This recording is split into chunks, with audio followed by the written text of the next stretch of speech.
The front-line positions of the 5th Corps of the Bosnian Army, an army which claims to represent all the peoples of Bosnia, but which is in reality defending the 90% Muslim population of the Bihac enclave. The Bosnian Serb forces are dug in just a few hundred feet away among a group of huts. The Muslim fighters have to run past exposed parts of the front line where they're within the sights of the Serbian snipers. In a dugout, we encounter 2 French soldiers monitoring what's supposed to be a ceasefire.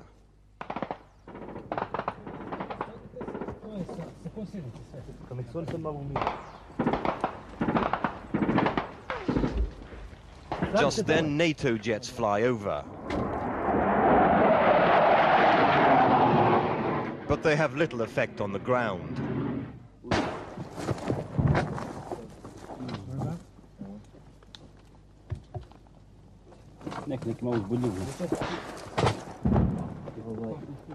A group of Red Cross trucks transporting aid between Muslim and Serb sectors are caught in the exchange. The French UN Protection Force soldiers could only sit and watch. Actuellement, la position, ils sont figés. He says at the moment the positions are frozen, but as we saw, neither the NATO planes nor the 1,300-strong French UN contingent can keep the peace around the enclave. The Muslim soldiers in these hills have been holding back the Serbs for the past 10 months. All they have at their disposal are rifles and handguns, mostly dating from the Second World War, many of them captured from the enemy. Edo Durakovic is the local commander. He used to serve in the Yugoslav army and personally knows most of the Serbian officers he now has to fight. You can imagine how hard it is. With many losses, we are sacrificing our fighters to capture weapons from the Serbs to protect ourselves. Are you angry with America and Britain and France for not helping you more?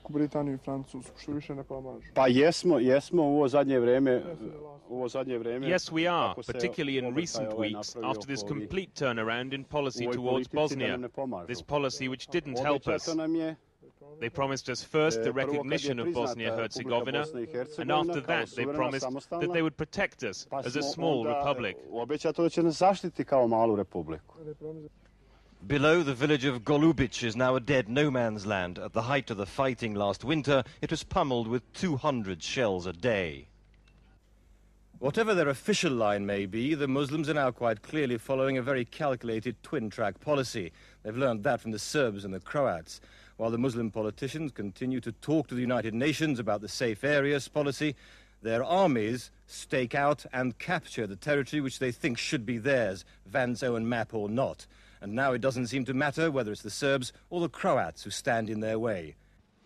In Bihac, the Bosnian and Croatian flags fly together over the office of the local HVO, the Bosnian Croat force. At the moment, Muslims and Croats fight side by side here, but after the events of Travnik, it's hard to say how long that alliance will last. The 300,000 inhabitants of the Bihac enclave, who include refugees, live the aimless, artificial lives of a people under siege, expecting fighting to resume at any moment. A quirk of history placed an almost purely Muslim community in the middle of a Serbian region. The only link Bihac has with the outside world is provided by UN convoys. People here will only support the safe areas policy if it guarantees them a corridor with the outside world. The UN commander, General Morion, has been visiting Bihac, anxious to dispel local fears about the policy. It has been misunderstood, totally misunderstood. It has been taken as an abandon of the Van peace plan, and now the fact some more clarity has been given by the last resolution.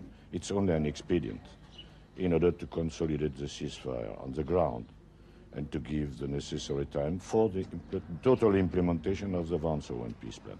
General, you made a very clear stand 2 months ago at Srebrenica. Do you think the rest of the world has taken up your call? I am not happy with what is at the present time in Srebrenica. The intention is to extend this safe area in order to help the the refugees to go back in their villages. But for the moment, all industry in the Bihac enclave is at a standstill, and the only activity which continues as normal is farming. The Muslims are afraid the safe areas will lock them into backward settlements. The UN still has to prove it can give them reason to hope for more. Gabi Rado, Channel 4 News, Bihac.